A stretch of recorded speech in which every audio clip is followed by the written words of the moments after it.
Welcome back to the Kudlow Report. In this half hour, tax reform, easy regulations, fracking, right to work. Republican governors are all following the Reagan model for growth, and it is working. It's called the Red State Path to Prosperity, and Reagan economic advisor Art Laffer joins us to explain why. Plus, taxpayer boondoggle. Just 1 year ago, after opening much heralded publicly funded ballparks, the Florida Marlins can't seem to fill their seats for Monday's opening day game. Blame shrinking payrolls, traded players, or even the new manager. But in the end, it's the taxpayers on the hook. Anyway, first up, the economic recession ended in 2009, but that hasn't stopped Americans from turning to food stamps. Get this. As of December, a record 47.8 million people participated in the food stamp program. That is a whopping 70% hike since 2008.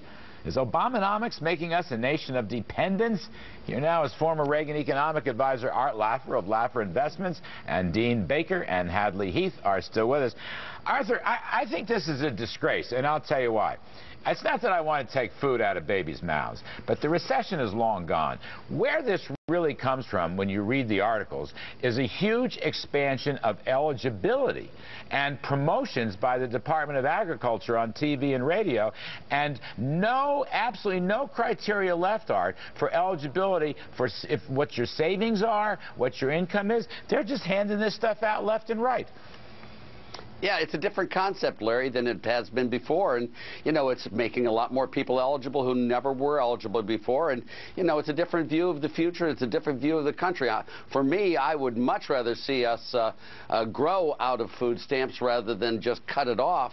But, frankly, they've increased the eligibility dramatically, and you know, a lot more people are on it. See, Dean, I know you don't agree with this, but look, you look at these numbers, from $35 billion in 2007 to $75 billion in 2012, from 28 million to 47 million. But the point of that Wall Street Journal article, which was so important today, was they don't even look at savings anymore. They barely look at income. Anybody can qualify. That is not what this program is supposed to be. But I'm going to ask the hard question. Is this what President Obama wants? Is that his stock and trade? Government dependency? Larry, the federal government hasn't changed rules on eligibility. That was last on the Clinton administration. But let's just get this straight. If we're talking about, I agree with you. It is an outrage that we have so many people on food stamps. And this gets back to something you talked about earlier in the segment.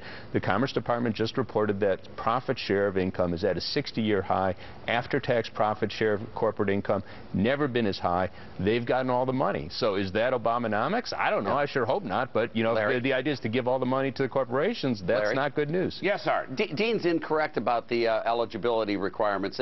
They have expanded it. They've allowed people with assets in their portfolios not to have to be able to get the food stamps. They've allowed all sorts of other aspects of it to be changed. That has really done the difference in this. Now, it's true that Dean's correct that after Bush and Obama, the growth has been terrible, and we have an awful economy because of all the stimulus and all the tax increases and all that. That's really increasing it a lot, too. But eligibility has changed, Dean. Taxes are still at the tax share. The federal tax take on national income is still, apart from a couple years ago, apart from 2009, 2010, we'd still be at like a 60-year low. So you got a little hard story making not tax take. But it's it's tax rates but that it's matter. been a lousy recovery. It's been because of a lousy recession. And Hadley, I want to go to the end because there's another little take. And I guess I'm going to be mean and cruel, but you know, to me, this is partly vote buying. Okay, you open up the door of eligibility the way we have it, and although the Clinton rules, you're right, were put into place in the mid-90s, it's under Team Obama that the eligibility was expanded in 27 states, according to that Wall Street Journal. They encourage it. I call that vote buying. I think, first of all, you can register to vote while you get your food stamp, but I think dependency is something that Team Obama does not look at askance at. I don't think they have a real problem with this. Well, you know what the president often does, and his allies, is talk about things in terms of class warfare, in terms of inequality, and I think it's really the politics of jealousy that we're seeing there, because his view of the social classes is very static. And I hope that's not the way that America is. I hope that we can have social mobility where people can get a hand up, but not necessarily always a hand out. You know, the problem with this food stamp story is the permanence of the program, the way that people have stayed on the program. I'm of the Reagan philosophy that we should judge social assistance by how many people can leave the programs and go on to be self-sufficient instead of staying there for long, long periods of time. You disagree with that? I mean, that was the welfare problem, Dean. Well, look, first off, President Obama has been talking about education, been talking about a lot of things to give people an opportunity. And like the reality is that we've had an unprecedented downturn. I don't know, Larry, your memory seems to be going here. I understand. We had an $8 trillion housing bubble. That was driving the economy. That collapsed. We haven't had anything before. No, you don't just wave your hands and make that $8 trillion reappear. I wish I could, but you can't. These safety nets were supposed to be counter-cyclical, Art Laffer. Again, I don't have a problem with the counter, but it should be going away, and it's not going away. Well, the recovery's not here, Larry. Government policies.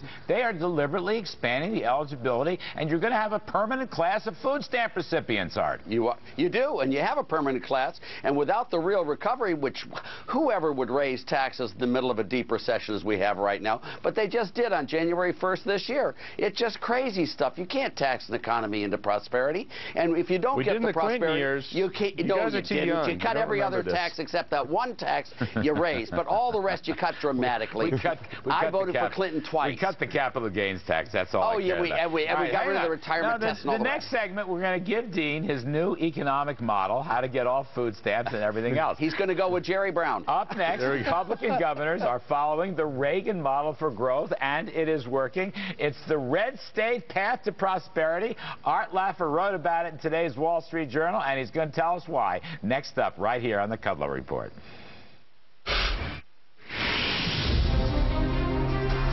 All right, here's some optimism. Art Laffer and Steve Moore write in the Wall Street Journal today that Americans are moving to red states that are on the path to prosperity.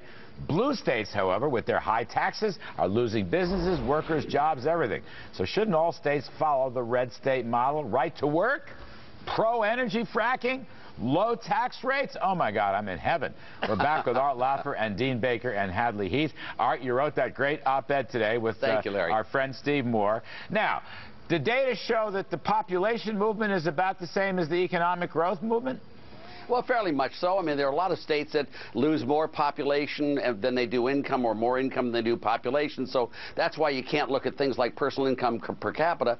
But they all move very much together. Population and income move right together, some a little faster than others, but it's really clear. It's beautiful how it responds to incentives. And what I don't understand on the other side is these dopey dopes in the blue states, okay? New York, Illinois, California, there are a lot of others, but those are big ones. Maybe New Jersey before Chris Christie started digging in. Connecticut's going the same way. The whole Northeast is going the same way. I mean, people are just going to empty out of there and go south and southwest. That's what you're saying, is it not? And that's what's happened, Larry. If you go to Detroit, they've been doing this ever since Romney put in the personal income tax in Michigan. You can see how it's just hollowed the place out. Or Ohio, the same way. You know, it's terrible, and they'll last a long, long time. I mean, how long will it take to ruin California? Probably 30, 40 years, but they'll do it if they keep on these policies. All right, Dean, you don't agree with that? Well, I love it when I see conservatives taking credit for the weather. You know, yes, you know. It's a good check on that, but no, you got to look at it more carefully. A couple things. First off, if we want to say, okay, this story, the blue states are doing horrible, well, Massachusetts, last I looked, was pretty blue, 5.6% unemployment. Minnesota looks pretty blue to me, 5.6% unemployment. On the other hand, I'm going to pick on Hadley here, home state North Carolina, 9.5%.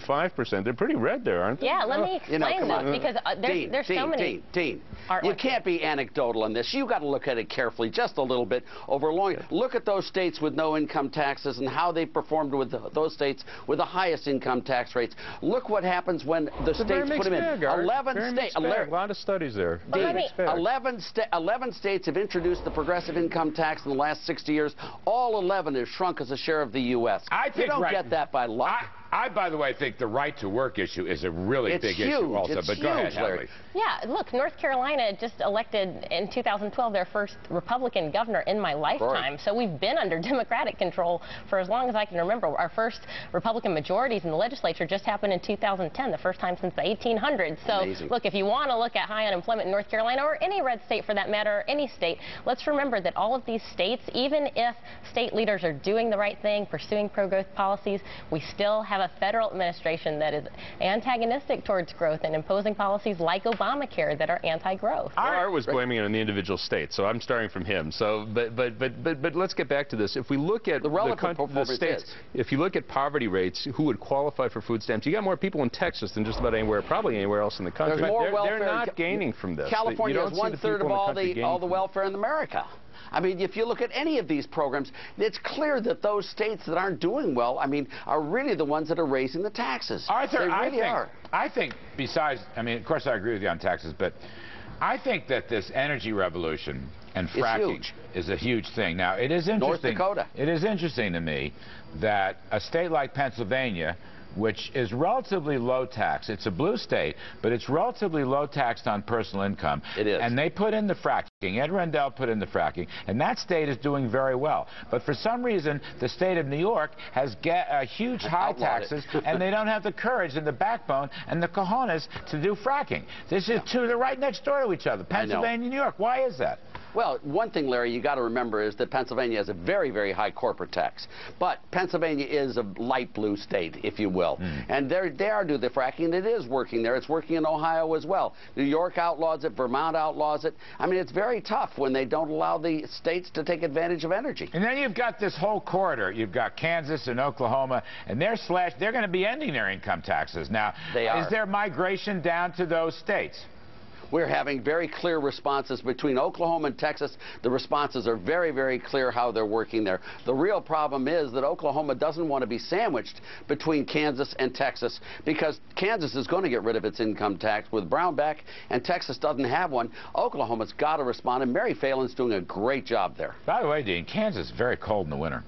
Yeah, well, what's going to happen to their population? They're also raising the sales tax, so that means for a lot of people in Kansas, you're talking about very big tax increases. Maybe not for your friends. How about if you lower the income tax and make up some of it with a sales tax? Their proposal is raising a lot of it from the sales tax, and a lot of people pay almost nothing in the income tax. Some cases pay nothing in the income tax. They will pay the sales tax. I got to get Art, but I got to get out. But Art, I'll give you the last word. If you lower your income tax rate and you raise your sales tax, how does that figure? If it's static revenue neutral or better, you're fine. You're doing really a good job because the low-rate, broad-based taxes are the most efficient taxes. The income taxes are very, very discriminatory against economic growth. Right. Sales tax corporate and personal. That's the incentive. Okay, Thanks. You agree with that, too. It's all about growth. All about growth. Art Laffer, Dean Baker, Hadley Heath, thanks to all of you. Appreciate it. Up next, folks, blame shrinking payrolls or traded players. But just one